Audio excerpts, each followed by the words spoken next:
Hey guys, welcome back to another deck profile from Miami Misplays. This is Zach, your pervy sage. Now, today we're copying or going over Kyoka Jiro. Now, this is going to be kind of similar to the Momo build. It definitely runs completely different, but a lot of the cards you're going to find are similar. This is a good version that I'll be using, though I am interested in a wind version with her and Denki that I may do later on, just because the deck works great right now, but I also don't like having two similar decks. But hey, when you're using the good alignment, and honestly, the good alignment has been my go-to. If you've noticed with my Kirishima build, is also good, and then Momo is good. I just favor those cards. I won't lie to you. I tried to build the Life Momo, and not that I disliked it. It was working fine, but I just felt like good works so much smoother. Good has so many defensive cards, and I'm a very big defensive player in general. With most things I do, you know, I play usually the bulky shield guy or the defense, or you know, if I play League of Legends, I'm playing the the support characters. So I'm always attracted to those type of cards. I mean, that's why Kirishima attracted me immediately in the show, and then of course I had to play his character first, and of course it was a very strong character. Anyway, going back to Kyoka Jiro, she is a 6-hand, 27 HP. Her enhance ability, I love it. Once per turn. I'm so glad it's once per turn. Anything else would have been too broken, and at the same time, it still feels kind of broken. You can look, the fact that I don't have to commit it or do anything is what I find so free about it. Look at the top two cards of both players' decks. You may replace them in any order.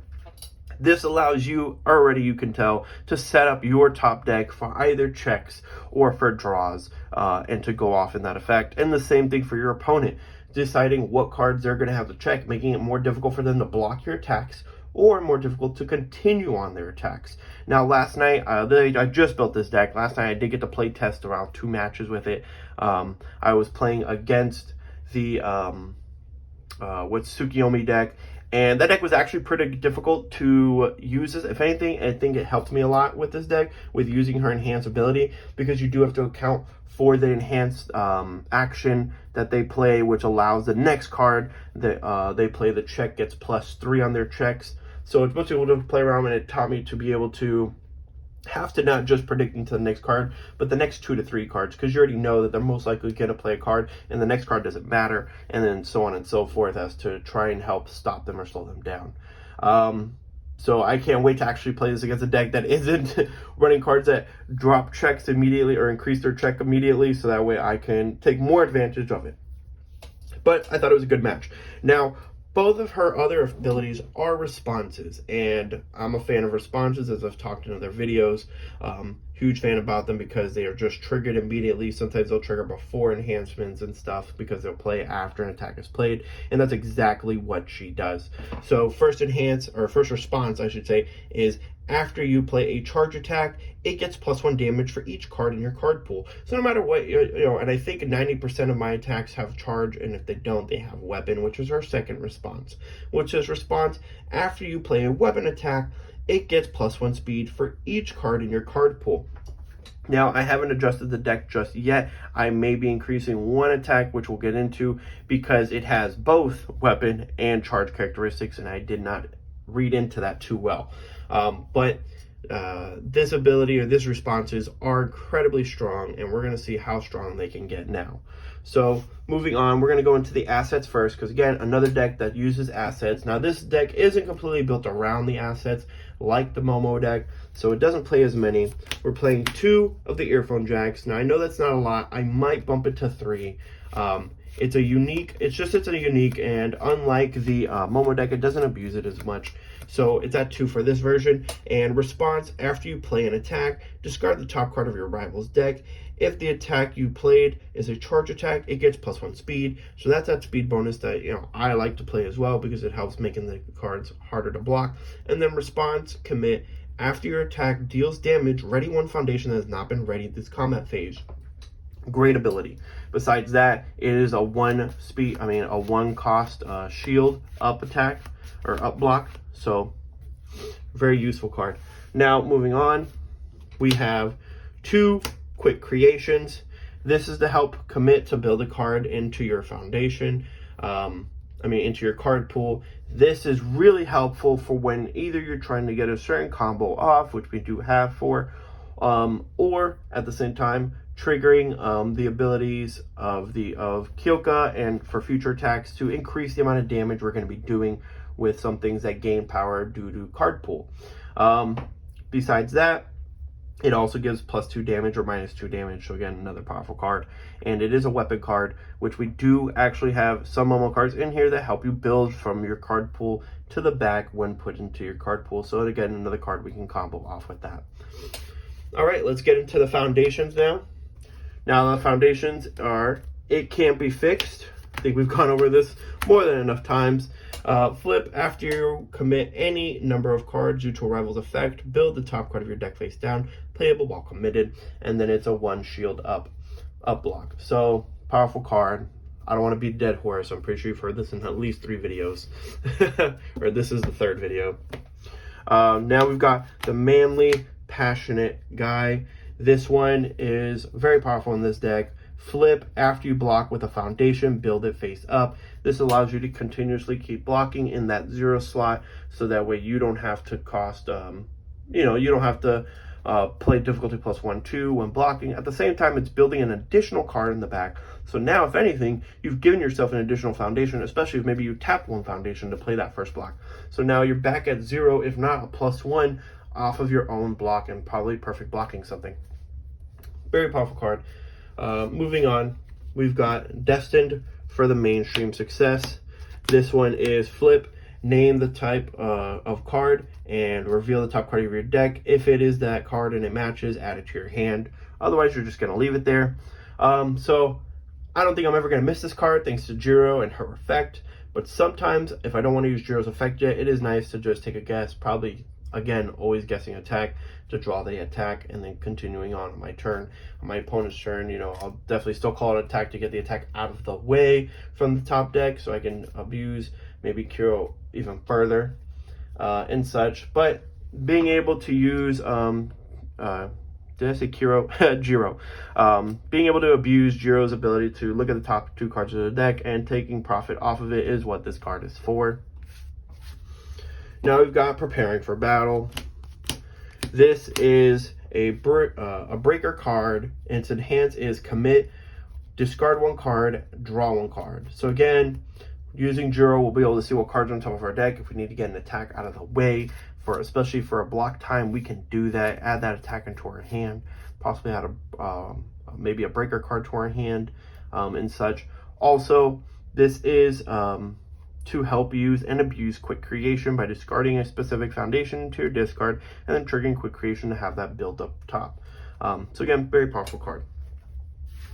Now, the Specialist of Sound. Again, we're beating a dead horse with this card because I love this card. Response, after you check this card, reveal the top card of your deck. In this deck, I found that to be probably the most powerful time I've ever, or most powerful ability or response that I've ever used this in. Being able to constantly look at the top card of my deck, know what I'm playing, and usually never fail is very astounding to what I like to do, and not having to play the luck game so often about hoping that I check the right card. Besides that, its response commit after an attack is played, it gets -3 speed. I love this. It pretty much, unless they have something to reset their speed, this pretty much lets me get those perfect blocks in. And combined with manly, passionate guy, I can get those perfect blocks in, then build into the back again. I do my best to try and play this card and build it more than often than check it, because I love that commit ability, and it allows me, yes, I'm committing a foundation that could be used for the check, but I'm minusing 3 speed. If you can think about it, that's like 3 possible cards I would have had to have tapped because of or foundations I would have to check because of my own personal check. I mean, with Jiro, I shouldn't have that issue, but hey, if my top 2 attacks, if I look at the top 2 and they're both attacks, there's nothing I can do. So this at least helps me prepare for that situation as well. But it is a response, so I don't get a chance to activate the enhance first. I do have to pretty much just trigger that immediately, and then after the fact, I can at least play around with future cards. Now I've got 4 copies of plugin. Now this is a response, flip, After this card is committed due to a rival's effect, draw one card, playable while committed. So again, something to help counter those stuns or those commit a rival foundation effects. And then enhance, flip, look at the top card of either player's deck, you may discard it. Now this can help you get rid of a card that maybe you know is on your opponent's top deck, so you don't want them to grab it. And then playing another card after the fact or playing not another card, but playing Jiro's effect after the fact to then manipulate the rest of the cards that will be played. Plug in, again, very powerful card indeed. And we've got we've got the Rising Starlet. This is a card that also goes in combination with the quick creation to help build things into the back. Also, after this card is built, gain 1 health, and enhance your attack, build 1 weapon asset or weapon foundation from your card pool face up. Besides that, it is just a weapon card, which, you know, we do need weapon names sometimes for certain effects. But that's pretty much it. This card may not be as important as I thought it may be in this deck, so we'll see if I keep it or not. But it's not a bad card, and when it does go off, it's cute to always get an additional build in the back. Again, Jiro is not like Momo. We do need a little bit more support when it comes to building in the back, especially when we're trying to be so offensive. And then, of course, speaking of building, one of the best cards, I think I see this in everybody else's lists. The fact that I'm not playing Momo is astounding, but mostly it's not played in Momo just because I really like the way it's built already. But this is response commit. After your blocked attack resolves, build it face down, and then deadlock in hands, unflip 1 foundation. Again, the deadlock, if we can get it off, cool, but that's not why we play cards. Now, the response commit after your attack is blocked, resolves, build it face up is a great card. Yes, that does counteract our pluses, but at the same time, especially if we know we're not going to be going off or killing an opponent, and this is something I take from Digimon, don't push yourself if you're not going to kill them. If you know you're not going to kill them, don't try and push yourself to the point where, oh yeah, but I'll kill him next turn. Because you're going to put yourself in a disadvantage point to where now your opponent's going to be like, cool, haha, did you not account for me killing you? So always account for that. Always try to remember that. And this card, I think, reminds me of that aspect of card game playing, where don't always try to set up for the kill the following turn, because that's not always guaranteed that you're going to get to the following turn. Of course, you know, play protectively to a certain point, so, you know, you play to attempt to kill them, but don't push yourself to a point where you're not going to be able to. And that's what this card reminds me of. So, coordinated efforts, very, very powerful card. I'm pretty sure if you see a deck with any of these 3 symbols, it's probably in there, because being able to remove a blocked attack and continue attacking, I mean, hey, there's Bakugo. He's literally based around that effect. Literally based around that effect. All right, so now let's get into the attacks. Now, the first one is the Momo card. Quick capturing net. Right now I'm playing 3. I might bump it to 4 because I've realized this is a charge and a weapon. That means that this is going to be getting pluses off of both of Jiro's responses.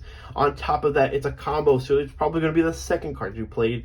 The foundation being the first one, because that's the combo it's going to require. And then it gives stun 2, which I believe is going to help me set up for future attacks. Beyond this point, we want to go for those later attacks because we're going to keep getting pluses off of that, and luckily there are a lot more attacks that are going to help us be able to do that. But this one definitely gets a high plus count off of it. Besides that, it's enhanced, build 1 foundation from your card pool face up. We still might trigger that eventually, if anything, with quick creation. Again, that's why we can abuse quick creation by building 1 up top and then just getting rid of it, putting it in the back just to give us an additional build for another attack. Because remember, we can't use we can't use assets in order to check, but we can use foundations. So that's why quick creation is meant to commit itself to put a foundation up top, so we can build that foundation to the back with an effect and then continue, you know, gaining those foundation coverages. But that's it for Momo's cards. The rest of this is going to be straight Jiro cards. I love all her cards. First one is Amplified Sound Blast. Sorry, there's 4. Now, this is a 4-speed, low attack, 4 damage. It is a flash. Now, flash, I actually might have missed in our keywords video, so I'll go over that. Flash pretty much says skip the enhanced phase. But while that's not so great for, you know, certain enhance abilities, that's great for Jiro, and that's also great to counter a lot of enhance abilities your opponent could use to give plus or minuses constantly. Now, because of that, you still get the responses off of Jiro when an attack is played, because again, it's not during the enhance, it is not an enhance ability. So, when playing this card, even by itself, it gets +1 damage because it is a charge attack, and you get +1 for each card in the card pool. You'll get +1, you'll get that charge +1 damage. Now, this is the card that also convinced me that I kind of want to do a Denki and Jiro combination. Probably this is the main card that I want to play, and probably the only Jiro card I'll throw in there. But it says, if this card is added to the momentum, add it face up, and then enhance momentum flip, so you don't get rid of it. Your next charge or weapon attack this turn gets -2 difficulty. So this is a great card in this deck because, of course, you're going to -2 difficulty to all your attacks since everything has weapon or charge. But in the Denki deck, I believe, if not every single attack has charge in their in his characteristics attacks. So you're going to be able to get those -2 difficulties, which I really thought was really good. Because using this and then also clearing the top, when he uses his ability to clear his card pool, you know, you can go off of that. But enough of that. I'll save that for another video for you guys. Deadlock response. After you play an attack, draw 2 cards. Again, deadlocks, not a fan of them. I'm sure once I play more Kirishimans, I'll probably be a fan of it. But right now, I'm not a fan of it. Every time I play against someone, I'm always counting, and they have 8, 9, 10. They do really. My opponents have done really well on making sure that they don't give me deadlock. And I won't lie, I give people deadlock sometimes, but I won't lie also when I'm giving them those deadlocks, I'm usually not too worried. Improvised Blade.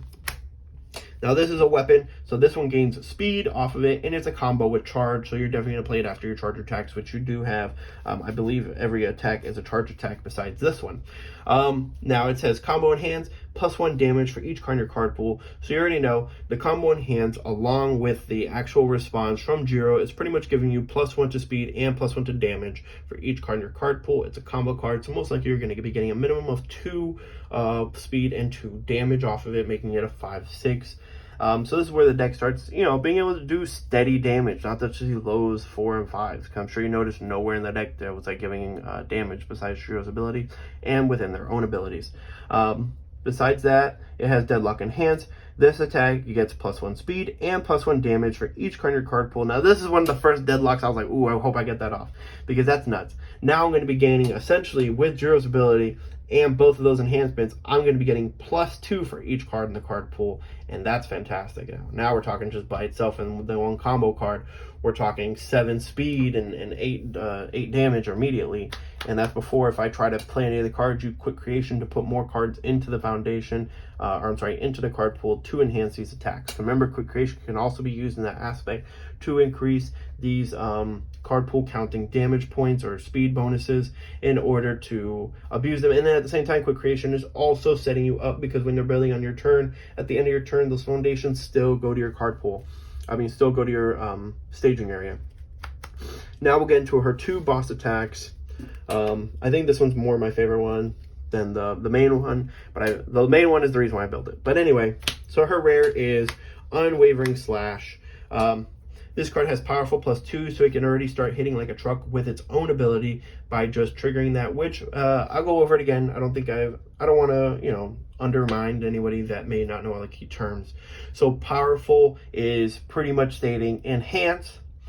You can discard X momentums under your character to gain damage equal to the rating of this powerful plus for each momentum that you discard. So essentially, you can discard 1 momentum and get +2 damage, or you can discard 3 momentum and get +6 damage. Again, you can only activate enhances once per enhanced step unless stated otherwise, which means that you do have to trigger and discard all momentums at the one time. You can't keep going back and forth to see if your opponent's going to trigger something. Now, besides that, it's got its first enhanced, discard 1 card, build 1 asset from your discard pile face up. That's an incredible effect. I don't think I've seen a card yet that builds a card from your discard pile and builds it face up. So being able to do that, I believe, is very powerful. Instead of having to go to the card pool and then build to the back, definitely speeds things up. And then, of course, you discarded a card for it, but of course, this deck, watches out for you. And it says enhance. If you have 1 or more assets ready one foundation that has not been readied this combat phase, and draw one card. So you're going to replace the card that you discarded by building that asset, and then you can activate its other enhance to then draw a card and ready a foundation if you had to tap a foundation, which again, we're going to be getting into those higher damaging levels or higher difficulty levels, because we do want to combo off and get as many cards in our card pool to get off our responsive attacks to increase their damages. Now this is a charge and a weapon, so going back to Jiro's 2 responses, it's going to be getting +1 for each card in your card pool for attack and for speed. And our last card, her boss card and chief card, but also something I should mention with this deck, and I'm going to get into it now. This is specialized sound waves.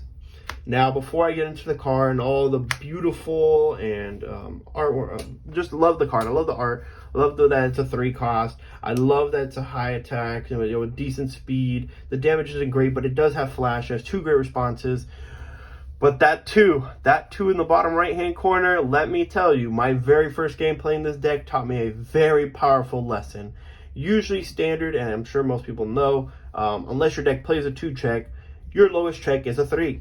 Which means when you're playing turn 1 and you're playing your foundations, you pretty much try to do the math, unless you have to keep playing cards at a maximum check needed for 3, so that way it doesn't end your turn since your character is tapped and you don't have any foundations to tap.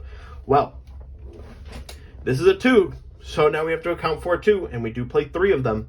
And I wanted to play 4, but because of that 2 is the number one thing stopping me from playing 4 of them. Now, it's a 2, and on my first time ever playing this deck, man, it did not treat me well. I went first, so my character was tapped. I played a 2 cost, flipped a 5, it was fine.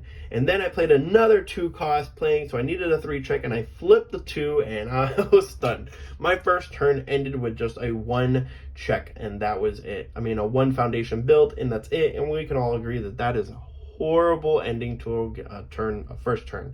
My opponent then, of course, followed with 5, and then I had to catch up and play 5 or 4, I think, because again, I was scared of the 2, so now I started playing cards to make sure I was at 2, and then after the fact, started playing them. This also makes me want to change some of the 2 costing foundations and make more 1 costing or 0 cost foundations to avoid this issue. But it's something that I may have to deal with and figure a way around it, at least in the first 2 turns. Unless I have one in hand or I've already seen one, or 2. Now, anyway, sorry, had to go off about that because that was insane. So it's a 3 cost. That's extremely cheap already. That means you can play it into 2 zone, and it's only a 5 still, 2 difficulty zone. Besides that, it's got its flash, so you're ending the enhancement step, and then it's got 2 responses. Now, I didn't realize how powerful these responses were depending on the order. I just read them separately and didn't think about them together. So you have the first response: after you play this card, draw 1 card, and then response, remove 1 momentum. After you play this attack, add up to 2 cards from either player's discard pile to the top of their decks in any order. So what does that mean? That means that we can remove the momentum and then look at the top 2 cards of either my opponent's or mine. I'll most likely do mine. Take the cards from my discard pile and add them to the top of my deck.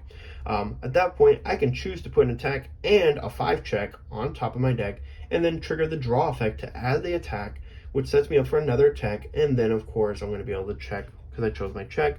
Besides that, I'll still be able to, because it has charge, get +1 damage for each card in the card pool, thanks to Jiro. So that is the deck, guys. I'm a very big fan of Jiro and of Momo, as you can tell, as I've done 2 deck profiles back to back with them, using a lot of similar cards for the good aspect. I will be reaching out with another video now, probably for some tips and tutorials again to finish up that series, get it over with. And then excited for next Monday's tournament, where I'll be able to go ahead and record some better matches, hopefully now, that don't take an hour for just 1 game. And then at the same time, let's see if I can go undefeated now. It's going to be either Momo or Jiro. Who will I pick? Who's going to win? I can't wait to see and give you the review on both. Now, I've gotten some responses that people would like me to add links into the description for my deck profiles, so that way they can see the the card lineups, and I understand it's easier that way than, you know, pausing and moving through the video. And, you know, I do my best to try and make it very easy for you guys in the video to see 3, 4, 3, 4. I spread them out and, you know, play them out one at a time. But I understand how that may be annoying. You may want to just do it faster, or you play online, so maybe you just want to build it quicker and you have it already online, so you just see the build from there. So again, in this video, you're going to find in the description the link to the deck lists, as well as information to like, follow, and subscribe to me. I do play Digimon, and I'm going to start putting up some Digimon content too. There will be a separate little area or playlist that you'll be able to check out for that, okay? All right, this is Zach from My Name Is Plays, the Pervy Sage, and I'm out of here.